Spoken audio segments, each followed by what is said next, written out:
नाशिकमधल्या रस्त्यांच्या कामाच्या विरोधात राज्याचे मंत्री आणि सत्तेमधील नगरसेवक पालिका प्रशासनाच्या विरोधात एकवटले। नाशिकमध्ये सिंहस्थ कुंभमेळ्याच्या कामामुळे खोदलेल्या रस्त्यांची चाळण झाली आहे।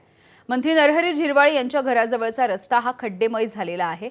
झिरवाळ नाशिक मनपाला पत्र पाठवणार आहेत, तर महानगरपालिकेमध्ये सत्तेत असलेल्या शिवसेनेचे नगरसेवक यांनी 8 दिवसात रस्ता वाहतुकी योग्य झाला नाही तर शिवसेना स्टाईल आंदोलन केले जाईल असा इशारा दिला।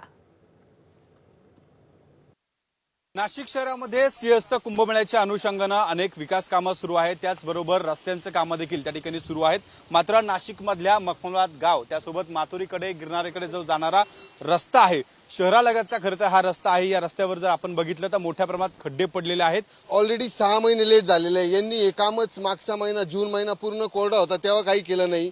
जुलै महिन्यातले तसं पाहायला गेलं तर फक्त 5 दिवस पाऊस पडलेला आहे, त्याच्यातले 25 दिवस यांनी वाया घालवले आणि आज मिनिटाला इथं अपघात होतोय। अनेक समस्यांना नागरिकांना तोंड द्यावं लागतंय।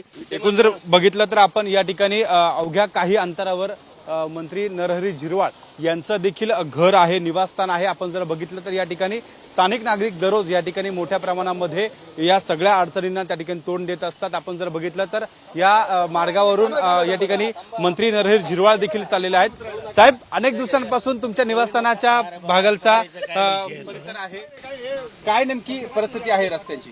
काय परिस्थिती रस्त्यांची आता आपण सगळेजण पाहतो। पावसाने तसा बऱ्यापैकी वेळ दिला होता, थोडंसं धीम्य गतीने काम चालू असल्यामुळं जनतेची फार मोठा अडचण झालेली आहे। त्याच्यात आम्ही वारंवार सांगत असतो का बाबा थोडं गती दिली पाहिजे, फास्ट केलं पाहिजे।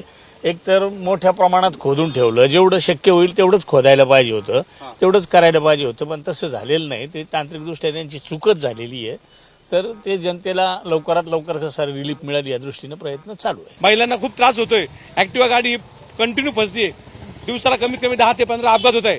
तरी मी आपल्या माध्यमातून प्रशासनाला व कॉन्ट्रॅक्टरला सांगू इच्छितो, पुढील 8 दिवसात जरी हा पर्याय मार्ग उपलब्ध करून दिला नाही तर शिवसेना स्टाईल इथे आंदोलन छेडण्यात येईल।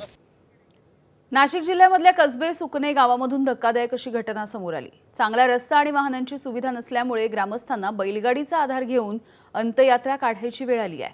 कुटुंबीय आणि ग्रामस्थांनी चिखलाच्या वाटेवरून बैलगाडीच्या माध्यमातून संपतराव काळे यांच्या मृतदेहाची अंत्ययात्रा काढली आहे।